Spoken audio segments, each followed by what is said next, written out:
the ranking member Hoyer for any questions he may have. Mr. Director, OMB submits a requested budget. Congress passes the budget. Do you consider the budget that Congress passes to be a suggestion or a directive? We believe it's a proposal for Congress to consider. We propose, and you obviously take it as a policy proposal and send it through your appropriations process. Question, Director, once we pass that back to you, do you take it as a suggestion or a directive? It's a directive. We believe it's important for the congressional appropriations process to give us the levels as consistent with the power of the purse to set levels by which we can't go above. And therefore, you consider it a ceiling. We do believe it is a ceiling. So we send you a budget and say, spend $100 on X objective. You can spend anywhere between $1 and $99 or $100. Is that accurate from your perspective? No, I don't think it's accurate from a perspective. I think that it's much more similar to if you've asked us to perform a function and you've given us $100 million, and if we can perform it for $80 million, there is given the system as to whether we are required constitutionally, we don't believe that we are, to push every last dollar out the door and lead to use it or lose it situations where we are creating waste, fraud, and abuse at the agencies at the end of the Congress fiscal made year. provision for that. It's called a rescission. Is that accurate?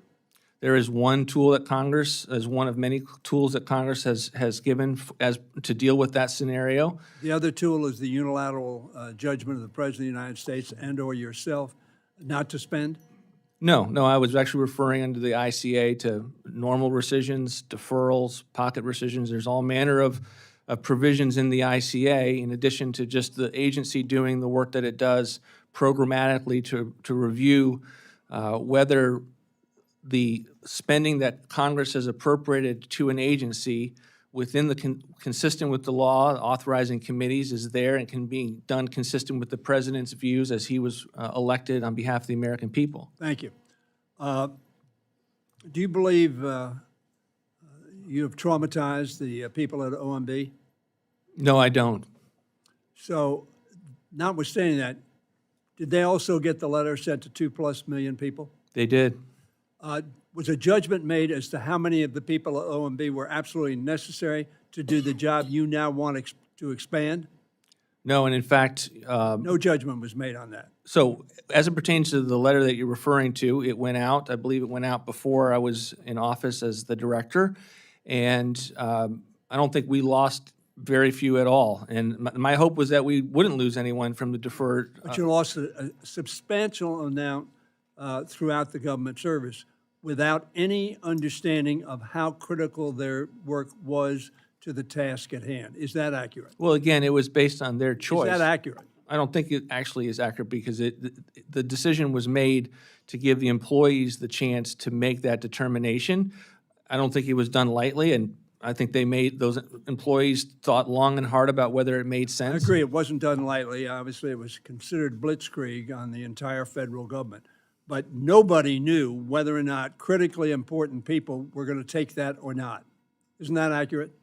Well, I think it's important to reflect that we don't ask employees to be in these positions and locked into these positions. There is no reason that they would have had to take those that opportunity, and it's something that was not in any way compelled upon them. Of course, it wasn't compelled, but nor did you have, or Mr. Musk have, or his people, any knowledge of who would take it and who didn't, and therefore it was simply across the board, which could have cost, let's say everybody said yes. Now, probably everybody wouldn't have said yes, but that would have been a cataclysmic event for the United States. Do you believe this is the way people should be treated? I think all employees, political and career, should be treated with respect and dignity, and to have that reflected through all of our employment processes. People just heard. The people who just laughed obviously don't share that view. They're all people who were removed involuntarily, one way or another. They were traumatized. So you accomplished your objective, which I think, personally, is not an objective that either any personnel manager should be very proud of. How many people on the administrative leave are being paid not to work? Congressman, I just would push back on your characterization. It's never been my desire to traumatize individuals or workers at federal agencies. Why did you say that? Because you didn't actually listen to the entirety of the context of what I said. I was referring specifically to bureaucracies that are weaponized against the American people. So do I believe that at the NIH or the OMB or VA, that across the federal government, that there time aren't is brief career and the chairman's individuals that are doing incredible work and are great public servants, but the notion that we don't have weaponized bureaucracies, and we saw this in the last administration, that are aimed at parts of our own citizenry. Let me The stop chair you. now recognizes Mr. Womack for any questions he may have.